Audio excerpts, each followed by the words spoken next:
Chegou a mensagem.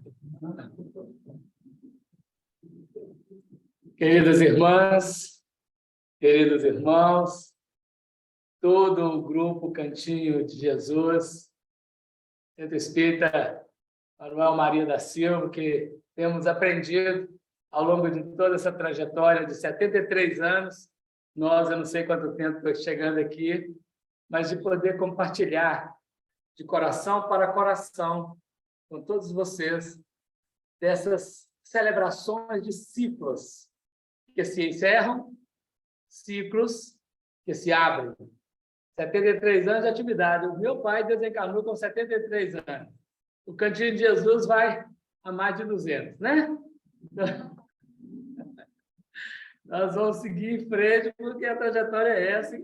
Conversando hoje sobre Allan Kardec, o codificador da doutrina espírita, que abre para a humanidade uma perspectiva nova de entendimento em torno da vida, do porquê de ser, de existir, de ser assim, poder cantar e sorrir, né? Diz a música.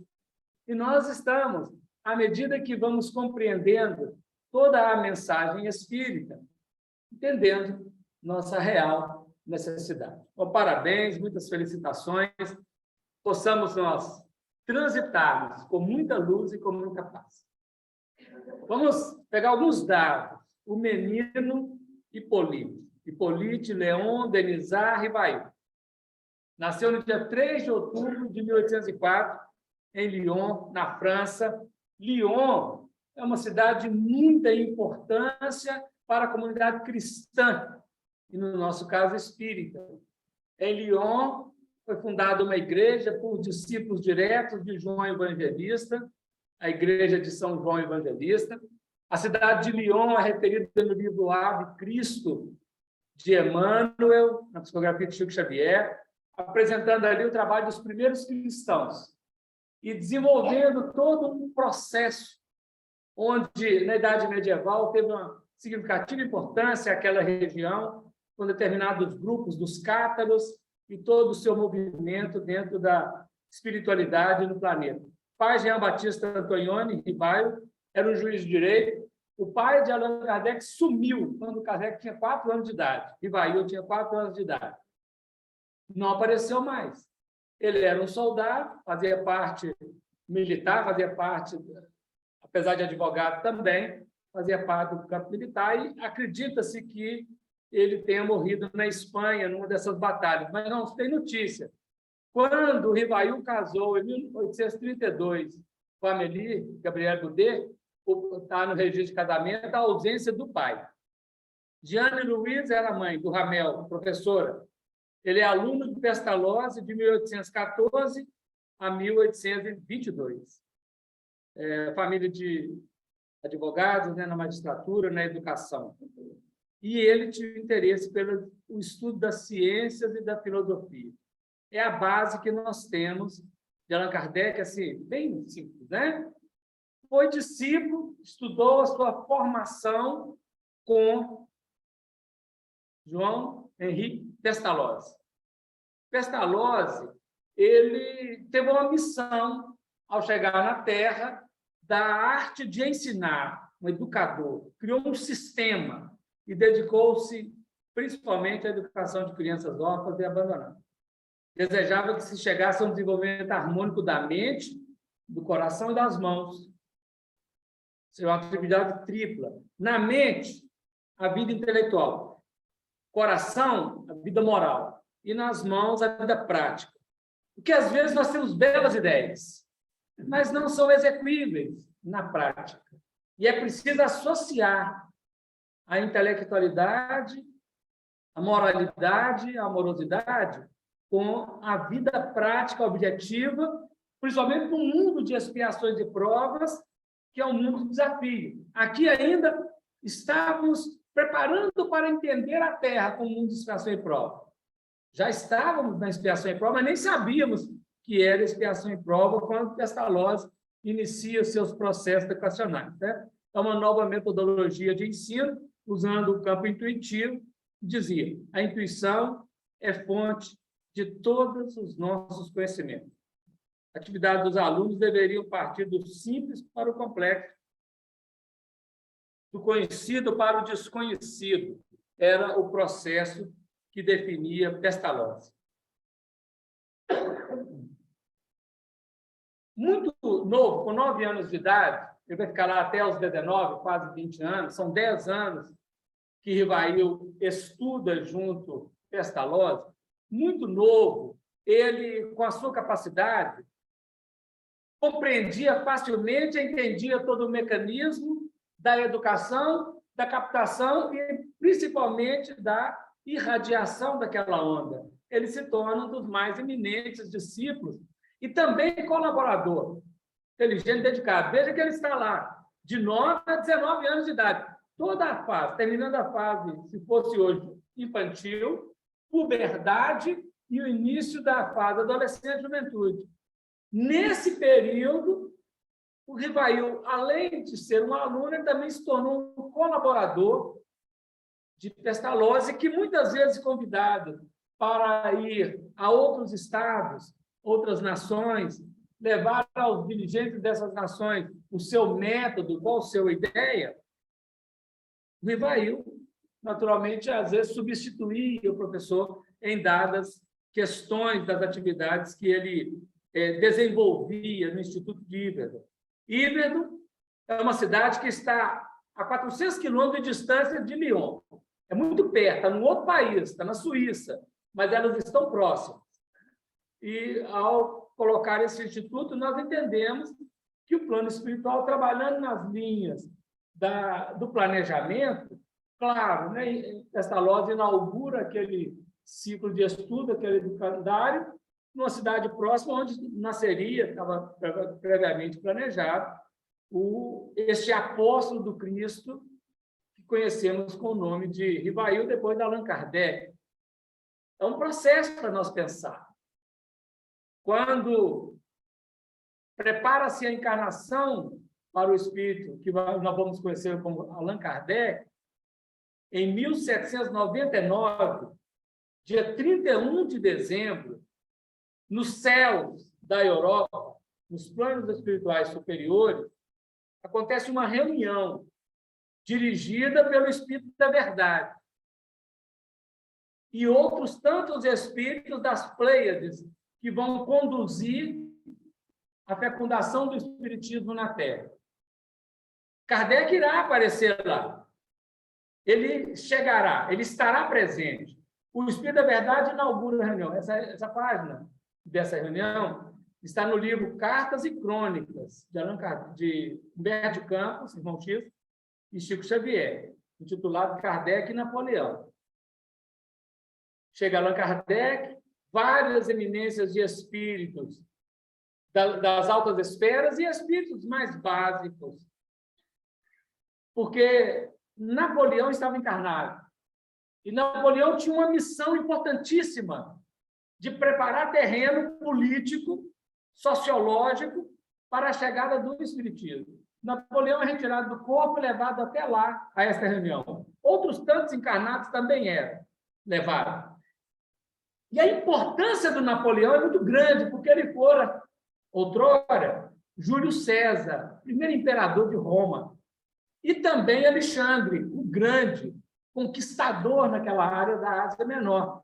Então, o grupo de amigos, de companheiros de guerra de Júlio César e de Alexandre estavam ali presentes, estavam seguindo também com Napoleão. É uma linha de tradição dentro daqueles campos da fecundação do líder e seus liderantes.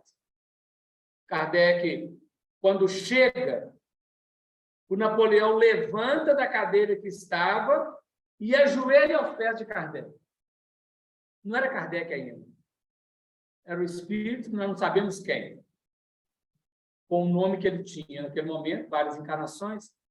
Mas, quando Napoleão ajoelha aos pés dele, ele o levanta, chama-o de irmão e diz a ele algumas palavras em torno da fraternidade. E o Espírito da Verdade irá dizer para o Napoleão qual seria o objetivo daquela reunião. Qual é o preparado para aquela reunião? O Napoleão tinha uma função muito grande dentro da reorganização do Estado francês, após a Revolução, para preparar o terreno e chegar no Espiritismo, coisa que Napoleão não fez corretamente. Napoleão deixou a desejar nesse particular, e o sobrinho dele, Luiz Napoleão, que se tornou imperador, deu trabalho para Allan Kardec na publicação dos livros espíritas. E muito vinculado à igreja dominante na época, Kardec teve muitas dificuldades, né? A publicação dos livros, com o controle ferrenho da igreja naquela ocasião. Mas nós queremos lembrar dessa cena, porque lá no passado, quando nós falamos aqui daqui a pouco do nome Kardec, por que Kardec? Cerca de 80 anos antes de Jesus chegar no planeta, por volta de 80 anos, a 40 anos antes de Jesus voltar ao planeta, chegar ao planeta, Kardec estava encarnado na região que hoje é a França, nas Galhas, era um sacerdote druida. E o imperador romano, Júlio César, invade as Galhas e domina os druidas, domina os gauleses, e põe o sacerdote gaulês para ajoelhar aos pés dele. E o sacerdote gaulês ajoelha aos pés de Napoleão, de Júlio César. Agora, está ao contrário. Júlio César, como Napoleão, ajoelhando aos pés do Espírito Serão Allan Kardec, que era o sacerdote druida da época. Creio que é a imagem com que ele apareceu naquela reunião ali, porque ainda não tinha Allan Kardec. As linhas da vida. Não subjugue ninguém, que amanhã será subjugado por esse alguém. Claro que Kardec não vai subjugar ninguém, né? Mas, para a gente entender o mecanismo, dentro das linhas do Espiritismo, que deveria ter a primeira faísca na América do Norte, transitar para a Europa, mas fecundar na Europa, mas crescer como árvore na América do Sul, principalmente no Brasil. Nessa linha, nós temos que considerar algumas questões para entender o mecanismo do preparo para esse trabalho. Napoleão casa com Maria Luísa, irmã da Leopoldina, que casou com Dom Pedro I. Eles eram concunhados, Napoleão e Dom Pedro I. Dom Pedro I era admirador da estratégia de Napoleão. Quando Dom Pedro I casa com a segunda esposa, a Amélia, o Napoleão casou com uma senhora que era avó dessa Amélia, para a gente ver as linhas de aproximação. 218 anos, Kardec nasceu, Napoleão está pelo planeta para desenvolver as suas atividades, que ficaram a desejar, como Júlio César e como o próprio Napoleão, e Dom Pedro I também, nas reencarnações necessárias para o trabalho. E o Espiritismo ganha, independente deles, dos três, diretamente. Independente dos dois, né? Dom Pedro I e Napoleão. O Espiritismo ganha o seu espaço. Porém, aqueles que deixaram a desejar no campo do planejamento deverão, em tempo adequado, fazer o seu trabalho de publicação. Publicação não é o termo, né? De irradiação de uma onda criadora. Estamos preparando-nos para a entrada no terceiro milênio, 2030. Porque nós temos contado o terceiro milênio pelo nascimento de Jesus. Mas nós temos que considerar que, para contar a nossa aposentadoria, de quando nós começamos a trabalhar e a contribuir para o INSS. Jesus começou a trabalhar nos primeiros dias do ano 30, no livro Boa Nova. Nós temos colocado isso para considerar que as profecias não erraram. Quem erraram, os que erraram foram os intérpretes da profecia, dizendo que as coisas iam acontecer no ano 2000. E não aconteceu das coisas previstas para o ano 2000. Porque nós entramos no terceiro milênio a partir de 2030. Isso é um ponto importante. E a regeneração começa a partir de 2057. Então, as linhas de proximidade da fecundação espírita no planeta e da missão do Brasil como coração do mundo e pátria do Evangelho, elas estão na grande alvorada de manifestação.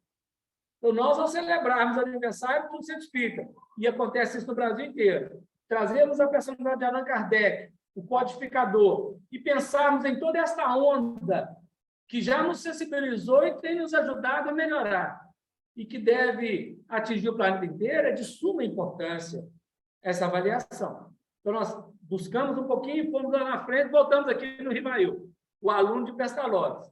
O discípulo tornado mestre tinha, além de tudo, com os mais legítimos direitos, a capacidade requerida para dar boa conta da tarefa que lhe era confiada, substituições.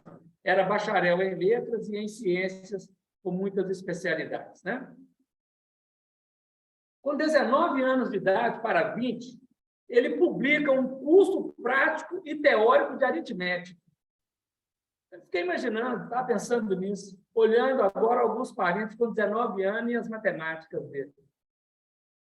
E pensando no menino, no jovem, menino não, né? No jovem de 19 anos que escreve um curso prático e teórico de aritmética. A minha aritmética era do professor Girafales, em determinada aula que ele deu certa vez. Não sei se vocês lembram dessa aula do professor Girafales. Quem não conhece o professor Girafales, procure saber. Ele conseguiu dar. E logo após, ele vai escrever o curso completo. Ali é o curso prático. Depois é o curso completo de aritmética. Ditado da primeira e segunda idade. São várias publicações de material didático para a educação. Uma gramática clássica francesa, que durante muito tempo foi utilizada, né? Depois são substituídos. Memória sobre a instrução pública. Qual o sistema de estudo mais em harmonia com a necessidade da época? Então, a preocupação de educar conforme a circunstância, conforme a época, conforme as necessidades. Porque se o educador não atenta ao educando, não tem interação empática, não tem fecundação. Não se aprende. O professor Rubens Romanelli, antes de ser professor, antes de saber as letras, era analfabeto até os 12 anos de idade. Autodidata, aprendeu a ler e escrever, começa as suas especializações, estuda, aperfeiçoa, torna-se professor. A Escola de Educação da Universidade Federal guarda o seu nome na biblioteca. Biblioteca Rubens Romanelli. Professor do Instituto de Educação Paraninfo de muitas das suas turmas, por quê? Conseguia dizer àquelas alunas normalistas de coração para coração. Entendeu? Tornou-se espírita. Escreveu vários livros, Rubens Romanelli. A semelhança, né, no campo dele, de Hipólito Leão Denizar Rivaio, procurando entender o mecanismo de fecundação. Terreno fértil, semente adequada, tempo apropriado, condições organizadas que fazem parte daquele processo e a germinação vai acontecer, né? Depois, o Catecismo Gramatical da Língua Francesa e o Manual dos Exames para Certificados de Capacidade. Tem mais coisa, mas aqui nós temos um painel, um panorama de publicação dele, ainda depois na educação, né? Depois da formação. Né? Foi para Paris em 1822. Tinha 18 anos. Né? E formou uma escola. Em 1832, há 10 anos depois, ele casou com a Amélie Gabrielle Baudet, que também tinha uma escola, uma mulher culta e inteligente, 9 anos mais velha que ele. Ela havia nascido em 1795, professora primária, também de letras, belas artes, preparada no mundo espiritual. Né? Uniram, formaram um grande instituto que recebia quem podia pagar e quem não podia pagar. Não tiveram filho. Educaram filhos alheios. Mas faliram. Kardec faliu 2 vezes profissionalmente. Ele entregou, a certo momento, um parente dela, tipo um cunhado assim, para tomar conta dos bens. E teve uma falência. Foram 2 vezes que ele faliu. Era um processo dentro da orientação. Alguém fala assim, não, mas ele fez isso tudo, por que deu certo a vida inteira? Às vezes as coisas trazem dificuldades e as dificuldades promovem aquela pessoa, para nós todos aprendermos que nós temos dificuldade no planeta de situação em prova. mas podemos crescer, tanto no campo objetivo material da vida, quanto no campo, principalmente, mais primariamente, no campo espiritual, no desenvolvimento espiritual. Amélie foi a sua colaboradora na obra, tornando-se sua secretária. Enquanto Rivail ainda desconhecia a missão que seria revelada a ele pelo Espírito da Verdade, que vai anunciar a ele, acontece uma explosão de fenômenos do Espírito, coordenado pelos Espíritos superiores, para chamar a atenção de toda a humanidade para o para o início de uma nova era, materializada pela doutrina espírita, isto é, o Consolador prometido por Jesus. 1848, no dia 31 de março, em Hydesville, nos Estados Unidos, no estado de Nova York, começam os primeiros movimentos dos fenômenos que vão chamar mesa girante. Lá era do espírito pé rachado, porque ele, ao andar, fazia barulhos no assoalho da casa, pisava duro, ele havia sido assassinado, sepultado num lugar, o corpo havia sido transportado daquele lugar para outro, mas ele não percebeu. Ele estava tão obcecado na questão do crime que, quando ele deu, através das meninas, notícia do seu lugar de enterro, procuraram e não acharam nada. Alguns anos depois é que acharam o corpo, os restos mortais dele, numa outra parte da casa, que ele não percebeu a mudança. Mas ali é onde começam os processos. Veja, 31 de março de 1848. 31 de março de 1869, Kardec desencarna. 69 menos 48 são 21. Durante 21 anos, das primeiras manifestações, a desencarnação de Kardec estava o Consolador aqui na Terra. 21 anos.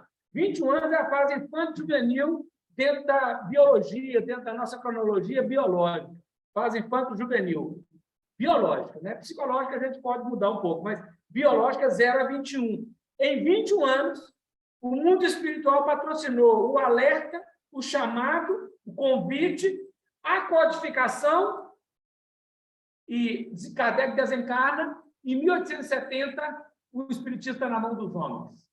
Em 1870, William Crookes, um sábio da Academia Real de Ciências da Inglaterra, é chamado a pesquisar os fenômenos chamados espíritos. Esse moço foi quem descobriu o plasma e descobriu uma série de outras coisas dentro da ciência, William Crookes. Respeitadíssimo.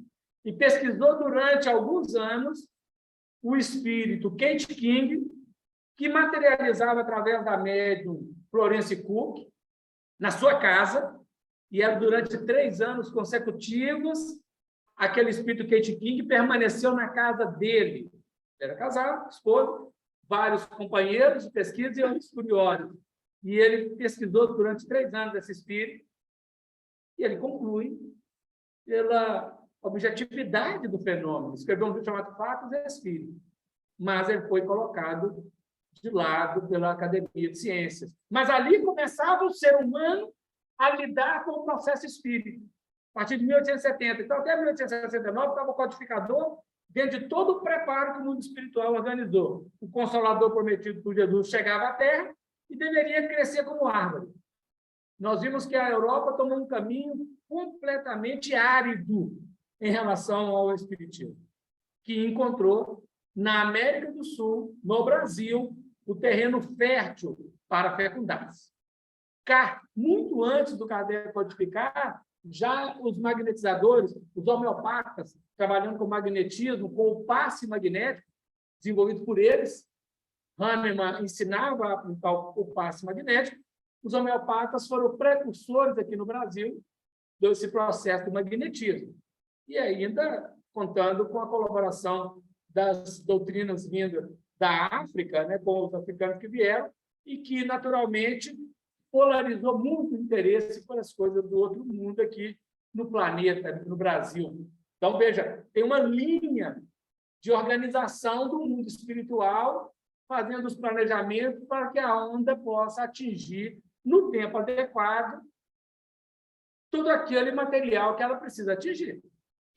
Nós, que já chegamos aqui, temos a nossa história nessa encarnação. Cada um pode descrever como que foi. Nós não sabemos antes se é a nossa primeira encarnação como espíritas, se é a segunda, né? Nós temos pouco tempo, são 160 e poucos anos. Então, não dá tempo de muita encarnação nesse terreno, né? Deve ser a primeira, mas pode ser que alguém já desencarnou ou voltou. Continua, né? Jesus havia prometido que ia rogar ao Pai e o Pai daria um outro Consolador a fim de ficar conosco para sempre, que é o Espírito da Verdade, sendo que Jesus é o primeiro Consolador, né? O grande coordenador dessa atividade, dentro desse plano do desenvolvimento da vida. Em 1854, Kardec tinha 50 anos de idade. O nosso irmão falou que o irmão e a irmã, tem 50 anos de Cantinho de Jesus. Kardec tinha 50 anos. Kardec não, né? O Rivaí, o hábito. Ele foi chamado por um amigo muito entusiasmado, magnetizador também, amigo dele de mais de 30 anos. Ele tinha muitas relações, porque ele estudava magnetismo. Magnetismo é do Mesmer. 200 anos antes, Mesmer desenvolveu todo um sistema de cura através do magnetismo. A ciência oficial da época abafou o caso do magnetismo, trabalhou na indústria química e o magnetismo foi colocado de lado, porque não tem coisa mais gostosa para estar com dor de cabeça, tomar uma civalena, a dor de cabeça vai embora, ou o Neosaldino, e aí acabou, não tem mais problema, né? Então, era mais fácil, as pílulas vieram e ninguém lembrou do magnetismo. Mas o magnetismo foi retomado através do espiritismo. Existiam magnetizadores, mas a ciência oficial não aceitava. E nós pagamos um preço caro, apesar, e aqui nós, com todo louvor, reconhecemos o valor da medicina, ninguém está criticando nada, né?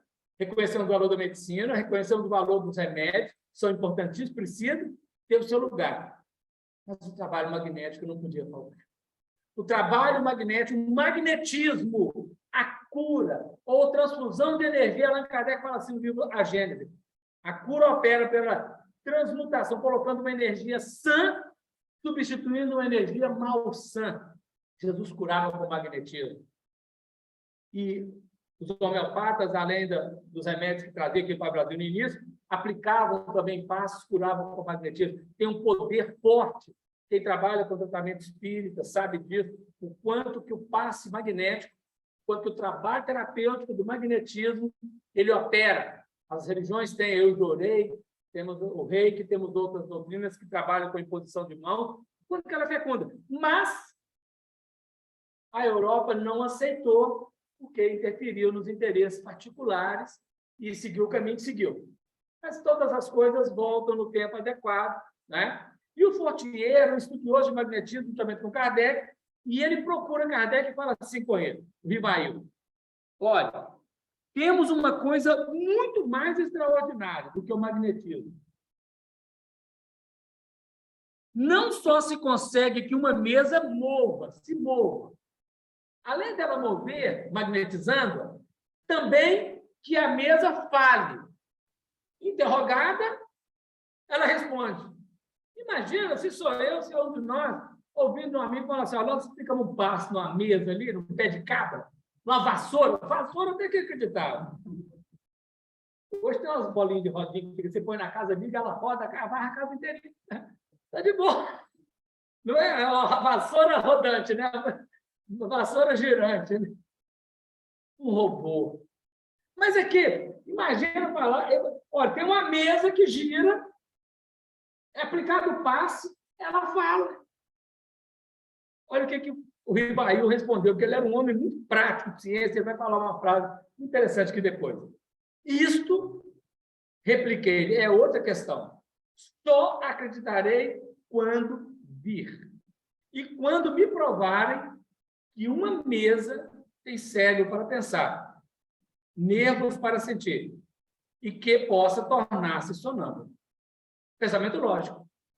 Pensamento lógico. Mesa não tem nervo, não tem cérebro. Como é que se torna uma sonâmbula e como é que ela respondeu? Ele não interessou em 1854. Em 1855, Não, continua, né? Olha a frase. Até lá, permita que eu não veja, no caso, mais do que um conto para fazer-nos dormir em pé. Esse era o pensamento dele, né? Ele coloca isso depois assim, olha. Eu estava diante de um fato inexplicável, aparentemente contrário às leis da natureza, e que minha razão repelia. Ainda nada vira, nem observara. As experiências realizadas em presença de pessoas honradas e dignas de fé confirmavam a minha opinião quanto à possibilidade do efeito puramente material. A ideia, porém, de uma mesa falante ainda não me entrava na mente. Estou honesto. Não consegui compreender um negócio desse aí. Não sei o que é isso. Né? Ano seguinte, em maio do ano seguinte, um outro amigo o convida para participar de uma reunião. Fala com ele, não como o Fortier havia dito. Fala mais ponderado, conversa, explica. Um ano depois, ele já amadureceu. A primeira semente foi lançada ali em 1854, e ele vai assistir aos fenômenos da mesa girante pela primeira vez. Era uma terça-feira, 8 horas da noite, na casa da senhora Prana Maison. Eu fico imaginando o quanto que os espíritos devem ter feito de fenômenos naquele dia. Não sei nem se fez muito, a gente não teve de ter feito. Porque era o momento dele, né? Ser chamado a atenção dele. Quem estava preparado, lá vem chegando, né? O Zéfiro foi quem coordenou todas essas atividades de manifestação sob a tutela do Espírito. Verdade, claro, né? As mesas que giravam, saltavam e corriam em condições tais que não deixavam lugar para qualquer dúvida. Fenômenos interessantes. Fenômeno que chama a atenção, e ele observou aquilo. Então, em maio de 1855, ele ia fazer 51 anos.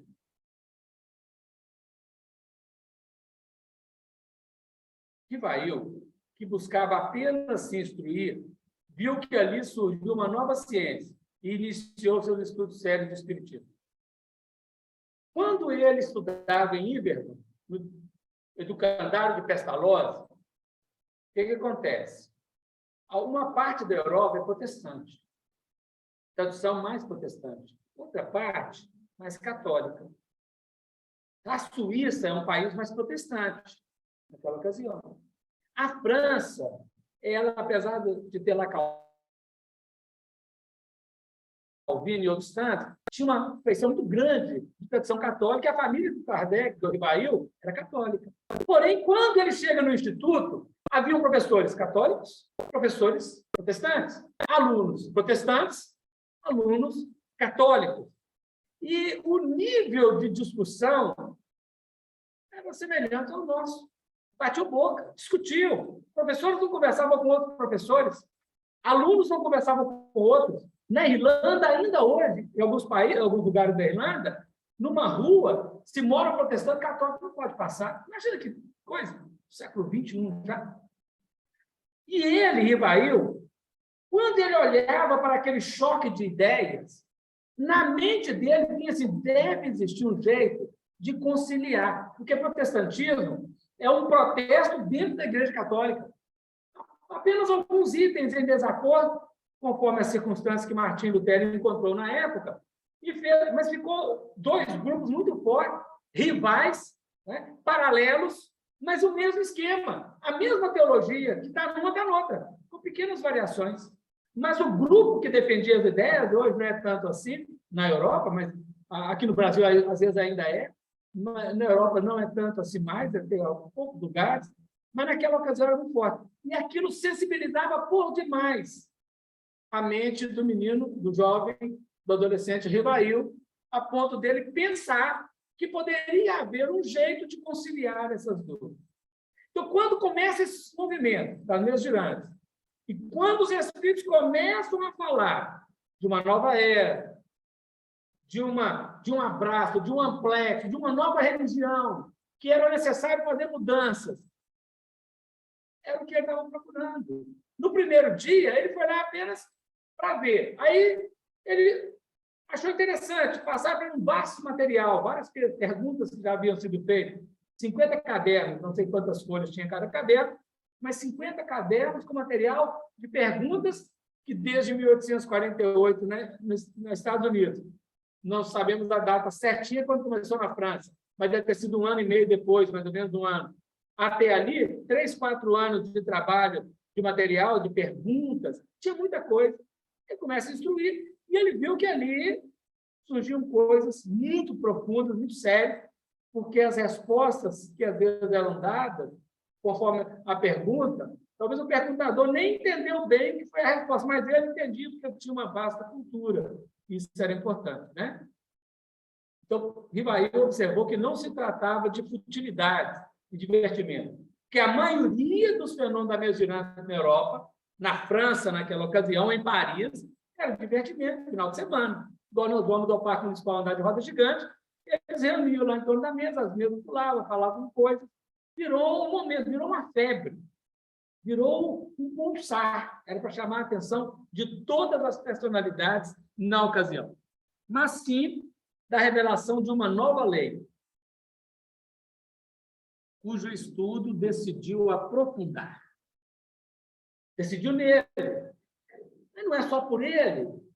Os espíritos superiores, principalmente São Luís, que tinha muita afinidade com ele, o Zéfiro, o Espírito da Verdade, e outros tantos espíritos trabalharam na mente dele para que ele pudesse atentar para esses processos, né? Passa, então, a observar esses fenômenos, pesquisa-os cuidadosamente, graças ao seu espírito de investigação, que sempre lhe fora peculiar. Não elabora qualquer teoria preconcebida, mas insiste na descoberta das causas.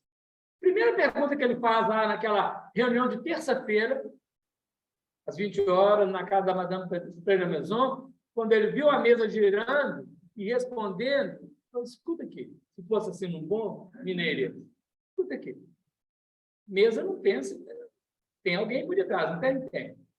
Tem, claro que tem. Quem são vocês? Nós somos espíritos ou gênios.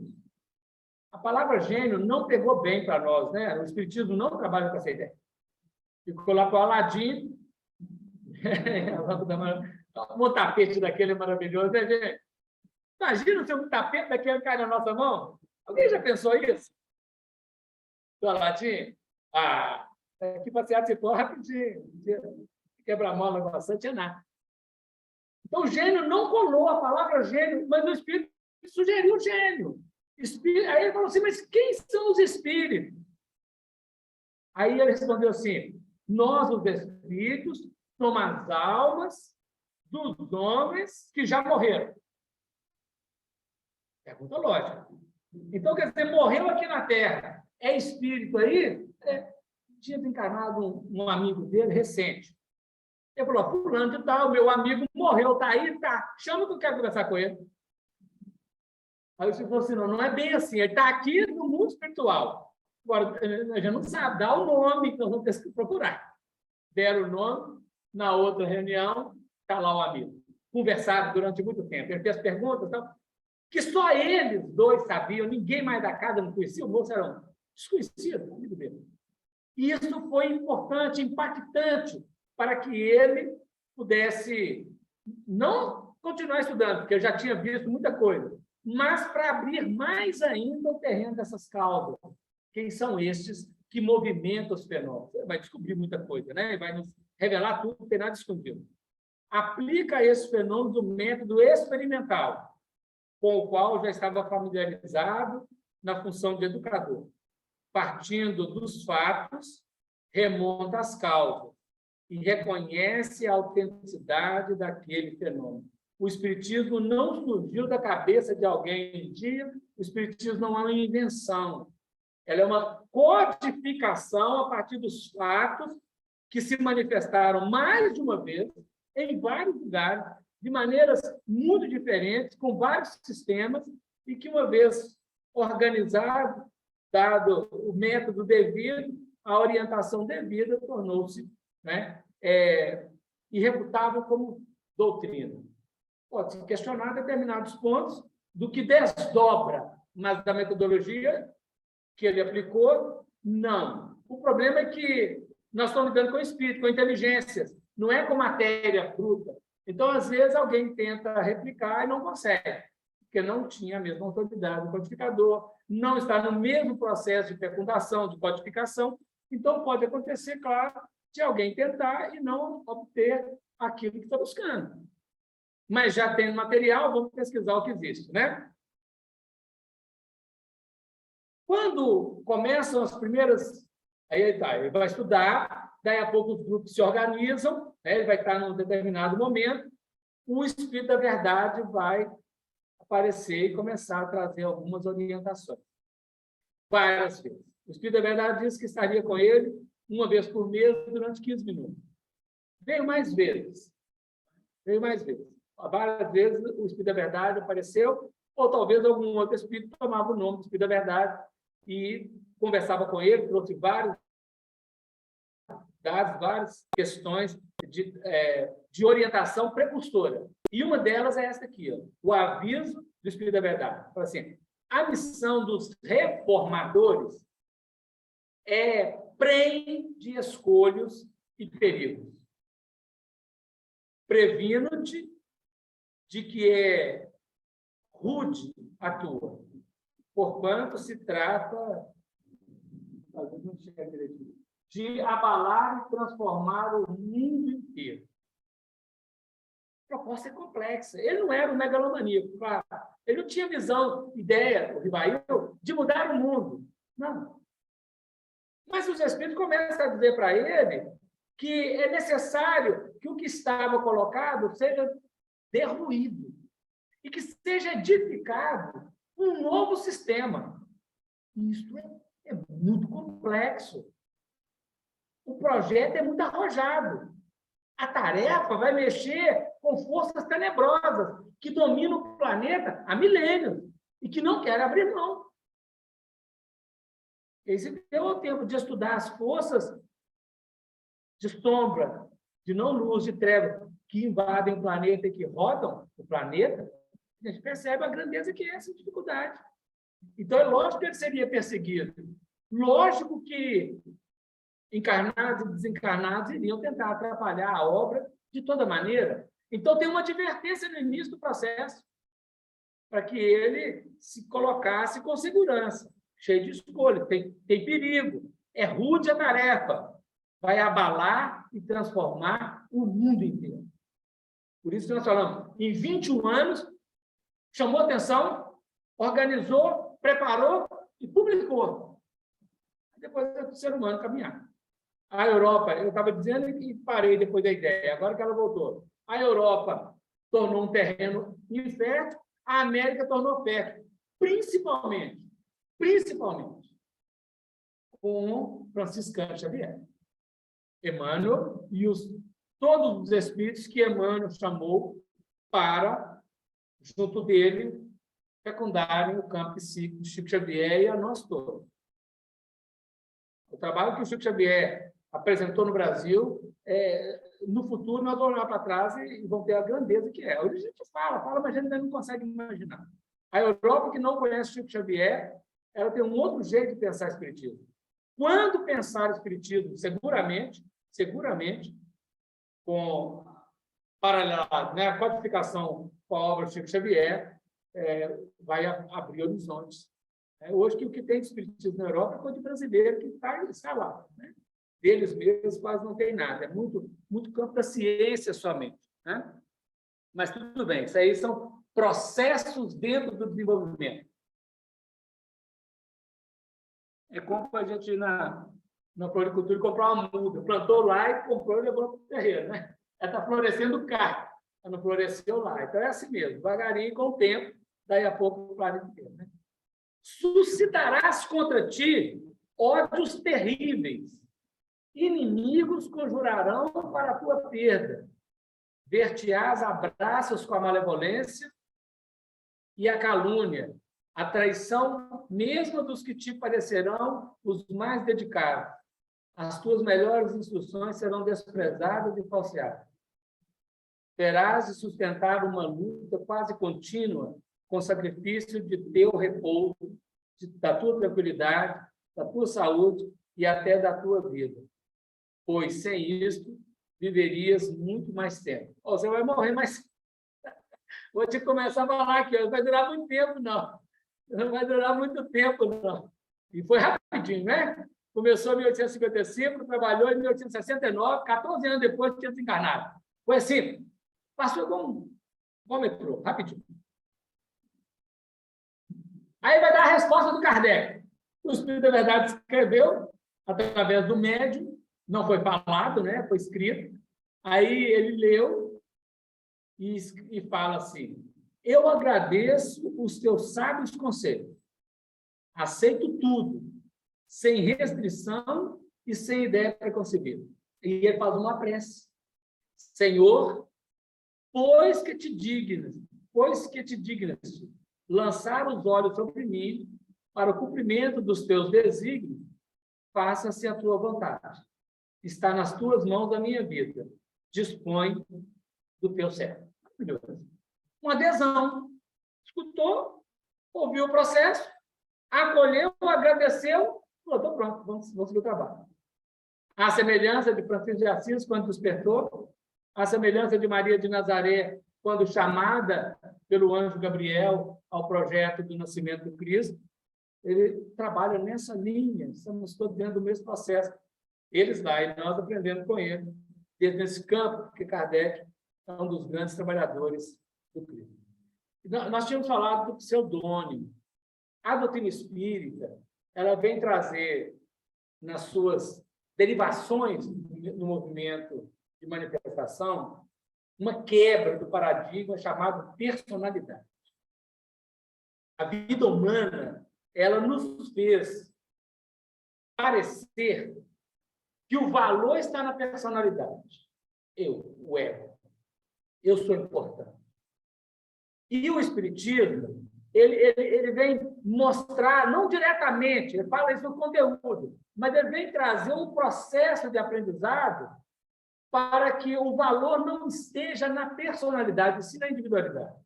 Não no ego, mas no eu real. E o Kardec é o primeiro a dar o testemunho disso. Quando, da publicação do livro, Hippolyte Léon Denisard Rivaio era uma personalidade conhecida na França, respeitada fora da França. Os livros didáticos dele, como educador, como professor, eram conhecidos. Ele era uma personalidade da época. Então, pessoal, olha, eu publicar um livro é mais um livro do Rivail. O problema é que eu estou colocando coisa aqui que nem eu sabia. Não fui eu quem escrevi o livro. Não fui eu quem concebi o conteúdo do livro. Ele fez as perguntas. Uma pergunta qualquer um pode fazer. O problema é a resposta. Aí ele pôs um impasse. Como que eu vou colocar? Que nome eu colocarei? Se eu estivesse buscando fama, eu colocaria o nome dele, Rivail. Iriam comprar o livro por causa do autor. Iam ler. Mas o que é isso? Você escrevendo gramática, aritmética. E esse negocinho agora de Espírito da Verdade, poderia ter um problema. Aí ele pensou, e agora? Quando o Zéfiro, está colocado ali, né? O Zéfiro é o espírito desses próximos dele, havia vivido com ele lá atrás, naquela encarnação das galhas, dos druidas. Você teve uma encarnação comigo, nós estivemos juntos. Você chamava Allan Kardec, você era um sacerdote. Quando a gente procura esse sacerdote, não tem esse nome. Tá? Não tem esse nome. O nome é outro, do Júlio César que faz ajoelhar, mas era o próprio Kardec. Mas o Zé fala isso para ele. Então, talvez a ideia. E ele, refletindo nisso, ele falou, vou usar o título Allan Kardec. O livro foi publicado num sábado, pela manhã, na livraria. O livreiro era famoso. E as grandes personalidades, de novo a personalidade, da França, nos sábados pela manhã, procurava a livraria para ver o que tinha de novidade. Foi assim que o Vitor Hugo esteve lá, Camille Flammarion, vai ser discutido aqui. E aí, Kardec estava lá para autografar os livros. Mas quem é Kardec? Tem um livro novo. Livro dos Espíritos? O que é isso? Allan Kardec, quem é Allan Kardec? De onde ele vem? Qual que é o gabarito dele? Onde é que ele formou? Onde é que ele estudou? Não existia Allan Kardec. Não existia Allan Kardec.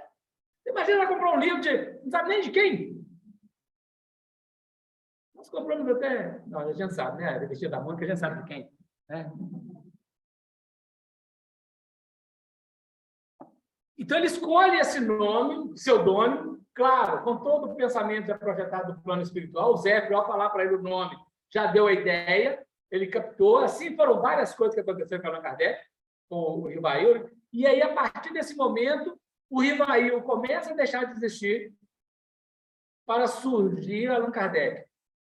Não é a pessoa que é importante, não é a personalidade que é importante, é o ser, é o indivíduo, não importa o nome. E assim foi com toda a obra espírita. O próprio Chico mudou de nome, né? Que o nome do Chico batismo era Francisco de Paula Cândido. E aí, o dirigente da FEB falou assim: ó, Francisco de Paula Cândido nem nome assim para escritor, não pega bem. E aí alterou para Franciscano Xavier, depois para Chico Xavier, o Cisco, né? E por aí vai. Emmanuel não é um nome. A expressão Emmanuel no hebraico é Deus conosco.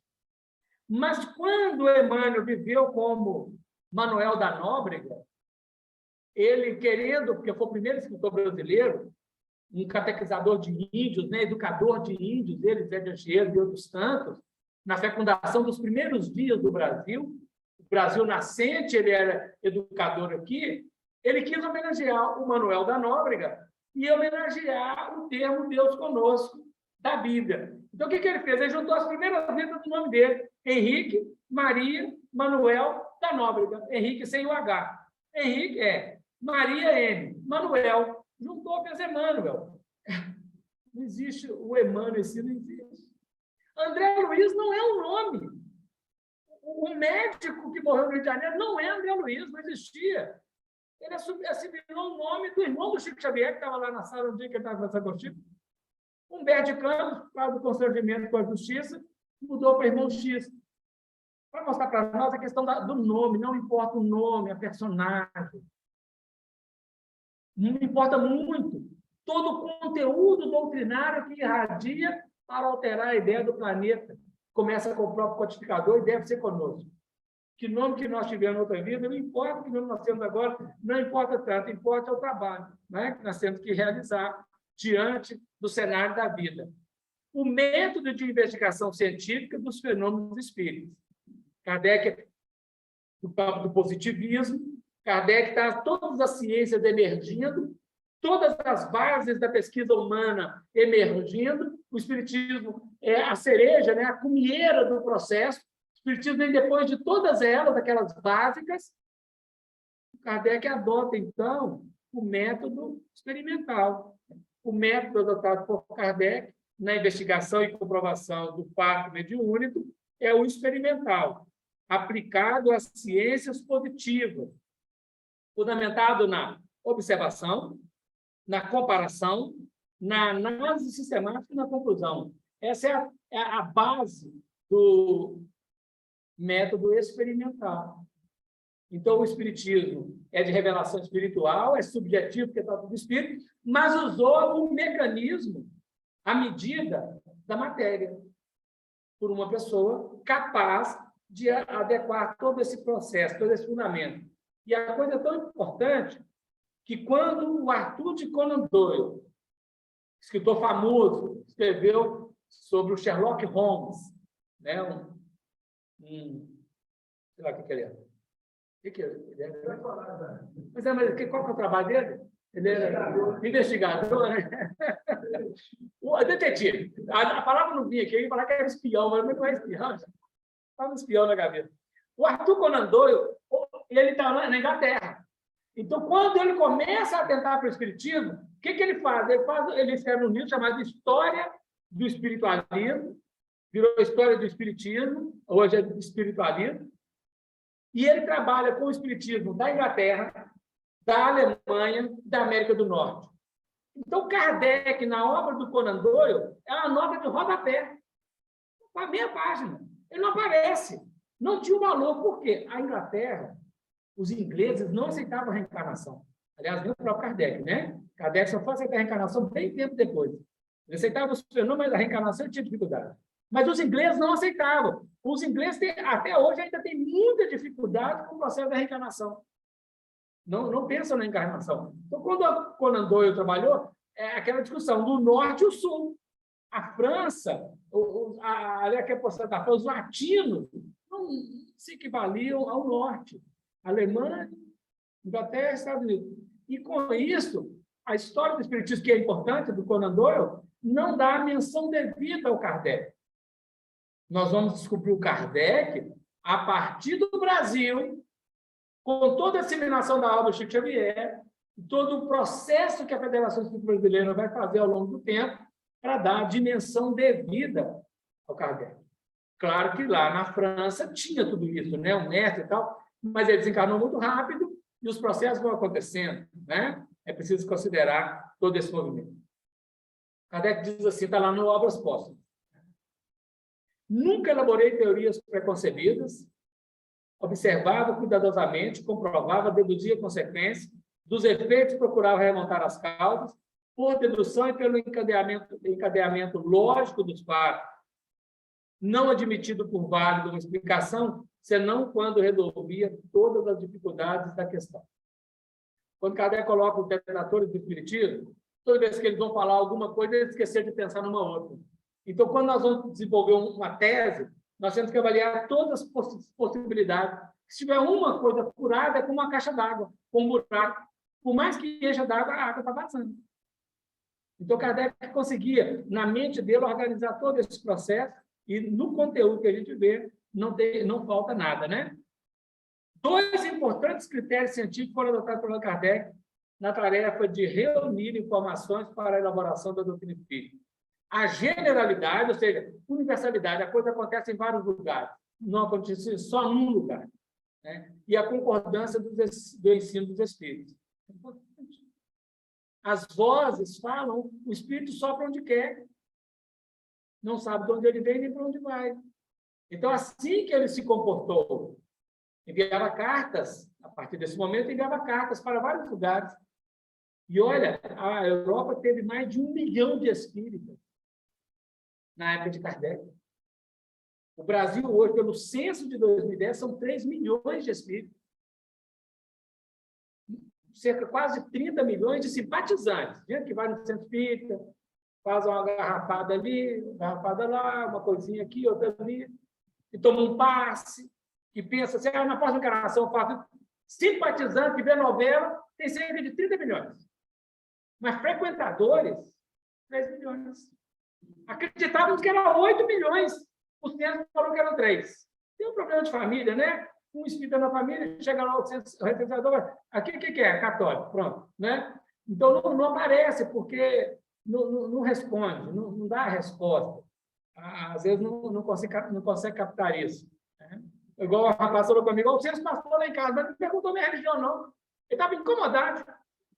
Não perguntou, não, né? O censo passou, mas não perguntou a religião, não. Ou seja, ele pergunta na rua, faz uma estatística, né? Estatística trabalha com grandes números.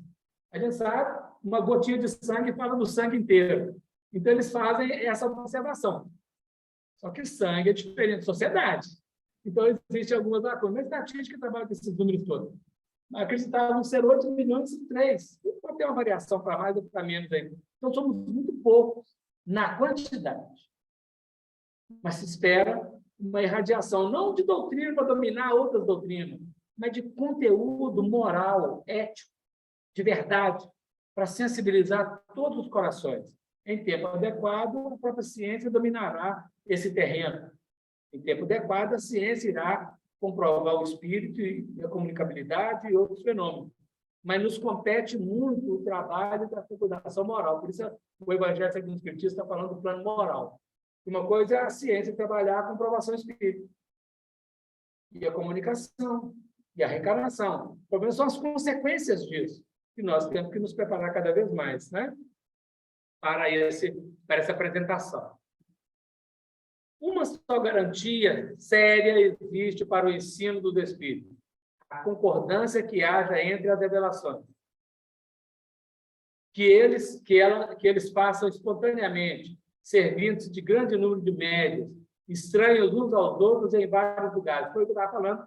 Ele escrevia cartas para vários lugares, da França, da Bélgica, da Rússia e outros lugares, recebia as respostas, comparava a mesma pergunta, as respostas, comparava, submetia ao São Luís, submetia a outros espíritos mais próximos, para depois confirmar.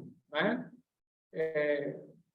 Prova a experiência que, quando um princípio novo tem de ser enunciado, isso se dá espontaneamente em diversos lugares, em diversos pontos ao mesmo tempo, e de modo idêntico, senão quanto à forma, quanto ao fundo. Né? Está no Evangelho segundo o Espiritismo, esta ideia.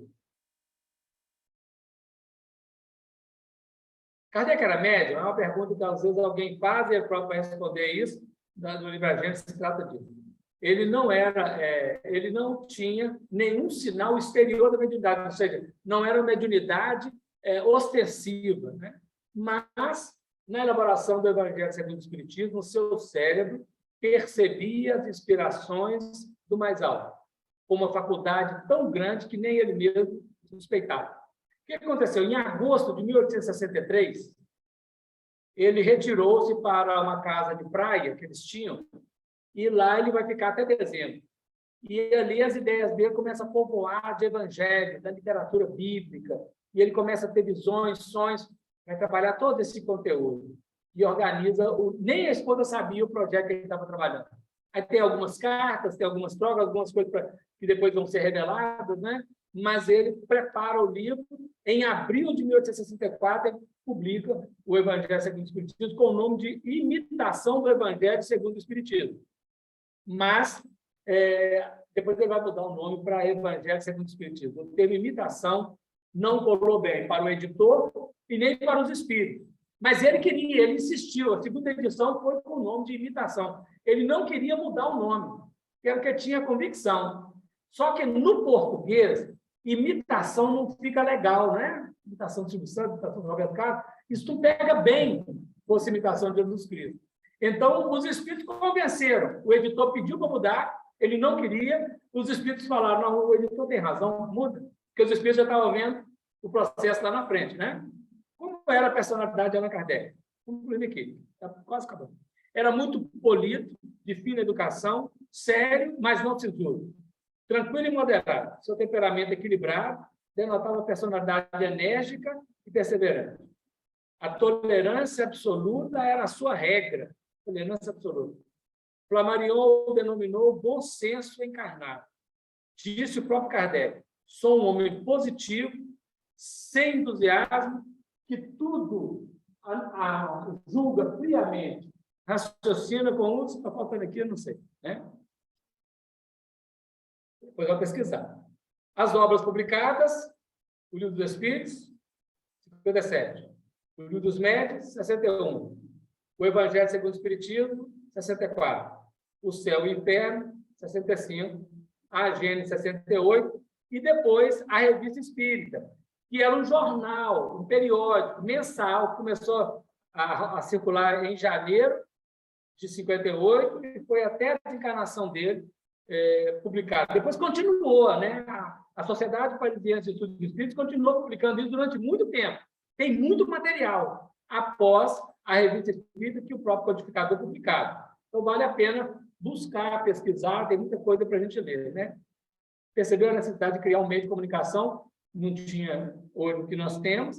Então, esse contexto aí fazia essa aproximação entre as pessoas e ele, com cartas. Imagina o tanto de carta que ele recebeu, imagina o tanto de coisa que ele...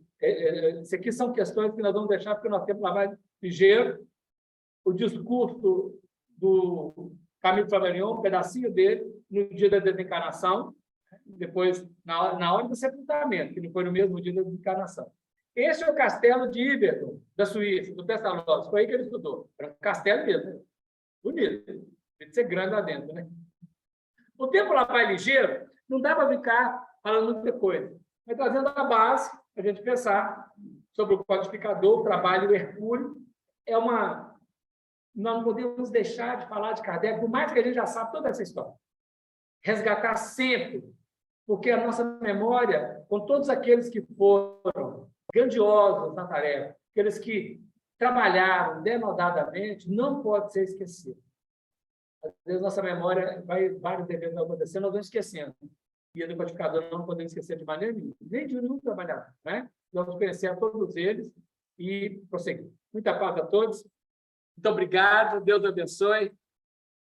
Hoje, se eu estiver encarnado, e se o Delano deixar, ano que vem, se Deus quiser, no 74º aniversário, nós estaremos presentes, com as bênçãos de Deus.